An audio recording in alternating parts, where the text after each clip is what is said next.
वो जो चौंकाए ना, तो बीजेपी कैसी? पॉलिटिकल विशेषज्ञों के अनुमानों को धता बता दे, ये पार्टी है बिल्कुल वैसी। जी हाँ, सियासी गलियारों और राजनीतिक एक्सपर्ट्स के बीच चर्चा आम थी कि इस बार सत्ताधारी एनडीए गठबंधन का नेतृत्व करने वाली बीजेपी अपने प्रमुख मुस्लिम चेहरों में से एक और पूर्व केंद्रीय मंत्री मुख्तार अब्बास नकवी को उपराष्ट्रपति पद का उम्मीदवार बनाएगी। लेकिन हुआ इसके विपरीत, यानी अब एनडीए गठबंधन की तरफ से नकवी नहीं बल्कि बंगाल के राज्यपाल जगदीप धनखड़ होंगे उपराष्ट्रपति पद के उम्मीदवार, जिनके नाम की घोषणा पार्टी के संसदीय बोर्ड की बैठक के बाद की गई। Bharatiya Janata party parliamentary board की बैठक में आज प्रधानमंत्री जी की उपस्थिति में सभी सदस्य हमारे मौजूद रहे हैं और पार्लियामेंट्री बोर्ड का जो मुख्य विषय आज था संसदीय बोर्ड का, वो विषय था कि उपराष्ट्रपति पद के लिए भारतीय जनता पार्टी और एनडीए का कैंडिडेट का चयन प्रक्रिया। तो इस चयन प्रक्रिया के लिए हम सब लोग बैठे थे। आदरणीय प्रधानमंत्री जी की उपस्थिति में सभी बातों की चर्चा हुई। कई नाम हमारे पास आए जिन पर चर्चा हुई, बड़ी वृहद चर्चा हुई। सभी दृष्टि से चर्चा में समाज की दृष्टि से, देश की आवश्यकता, बाकी सारी चीज़ों को देख करके सभी नामों पर बड़ा गौर किया गया। लेकिन सभी नामों पर गौर करने के बाद हम सब लोग और भारतीय जनता पार्टी की संसदीय बोर्ड इस निष्कर्ष पर पहुंची है कि उपराष्ट्रपति पद के लिए भारतीय जनता पार्टी और एनडीए के प्रत्याशी के रूप में हमारे किसान पुत्र श्री जगदीप धनखड़ जी को हम उपराष्ट्रपति पद के लिए अपना प्रत्याशी के रूप में घोषित करते हैं। बीजेपी के राष्ट्रीय अध्यक्ष जेपी नड्डा ने धनखड़ के लिए कहा कि वो किसान पुत्र हैं और उन्होंने बंगाल में अपनी छवि लोगों के राज्यपाल के तौर पर स्थापित की है।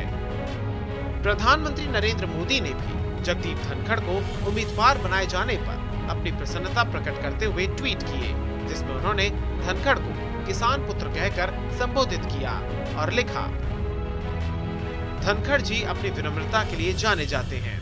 वो अपने साथ एक शानदार कानूनी, विधायी और गवर्नर करियर लेकर आए हैं। उन्होंने हमेशा किसानों, युवाओं, महिलाओं और वंचितों की भलाई के लिए काम किया है। खुशी है कि वो हमारे उपराष्ट्रपति उम्मीदवार होंगे। इसके अलावा उन्होंने एक और ट्वीट कर लिखा कि जगदीप धनखड़ जी को हमारे संविधान का उत्कृष्ट ज्ञान है। वो विधायी मामलों से भी अच्छी तरह से परिचित हैं। मुझे विश्वास है कि वो राज्यसभा में एक उत्कृष्ट अध्यक्ष होंगे और राष्ट्रीय प्रगति को आगे बढ़ाने के उद्देश्य से सदन की कार्यवाही का मार्गदर्शन करेंगे।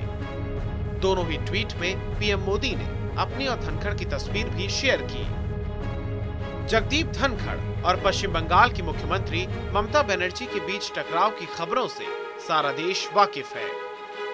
सीएम ममता धनखड़ पर आरोप लगाती हैं कि वो केंद्र सरकार की तरफदारी करते हैं। वहीं धनखड़ भी लगातार बंगाल में लोकतांत्रिक और संवैधानिक मूल्यों की हत्या की बातें कह चुके हैं। राजनीतिक हो, सामाजिक हो या फिर शैक्षणिक, कमोबेश हर मोर्चे पर धनखड़ और दीदी के बीच सियासी बयानबाजियां होना आम बात है।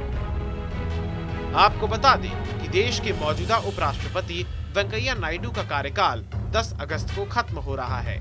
इसके लिए चुनाव 6 अगस्त को होगा, जबकि नामांकन की आखिरी तारीख 19 जुलाई है। आइए अब आपको बताते हैं जगदीप धनखड़ के राजनीतिक करियर के बारे में। 18 मई 1951 को जन्मे जगदीप धनखड़ जनता दल के टिकट पर 1989 से लेकर 1991 तक राजस्थान के झुंझुनू से सांसद रह चुके हैं। 1993 से लेकर 1998 तक राज्य के किशनगढ़ से विधायक रह चुके हैं। वो राजस्थान हाई कोर्ट के बार एसोसिएशन के अध्यक्ष और सुप्रीम कोर्ट के वरिष्ठ वकील भी रह चुके हैं। इसके अलावा वो केंद्र में मंत्री भी रह चुके हैं और 2019 से वो पश्चिम बंगाल के राज्यपाल के रूप में कार्यभार संभाले हुए हैं। धनखड़ बीजेपी के अलावा कांग्रेस पार्टी से भी अपनी चुनावी किस्मत आजमा चुके हैं। लेकिन एक बड़ा प्रश्न ये है कि धनखड़ के नाम की घोषणा से पहले तक तो मुख्तार अब्बास नकवी के नाम की चर्चा चल रही थी। और घटनाएं भी उसी तरफ इशारा कर रही थी कि मुख्तार अब्बास नकवी ही उपराष्ट्रपति पद के लिए एनडीए का चेहरा होंगे, क्योंकि नकवी ने राज्यसभा का कार्यकाल खत्म होने से पहले ही अपना इस्तीफा दे दिया था और उनका इस्तीफा भी स्वीकार कर लिया गया था और साथ ही उन्हें राज्यसभा के लिए भी नॉमिनेट नहीं किया गया था। लेकिन उम्मीदवारी का सेहरा उनके सर पर नहीं सजा। तो क्या पश्चिम बंगाल में ममता दीदी के वर्चस्व को चुनौती देने का पुरस्कार मिला है धनखड़ को? एक कारण ये भी हो सकता है कि चूंकि धनखड़ राजस्थान से आते हैं और अगले साल वहां पर विधानसभा के चुनाव भी हैं, तो ऐसे में ये कदम बीजेपी के पक्ष में जा सकता है। इन सब के अलावा धनखड़ को मुखर व्यक्तित्व का धनी भी माना जाता है। वो अहम मुद्दों पर बड़ी बेबाकी के साथ अपनी राय रखने के लिए लोकप्रिय हैं। हालांकि सारे समीकरण एनडीए के पक्ष में हैं, इसलिए द्रौपदी मुर्मू का राष्ट्रपति बनना और जगदीप धनखड़ का उपराष्ट्रपति बनना तय है। लेकिन क्या मुख्तार अब्बास नकवी को अब राज्यपाल बनाया जाएगा या उन्हें संगठन में एडजस्ट किया जाएगा, ये देखने वाली बात होगी।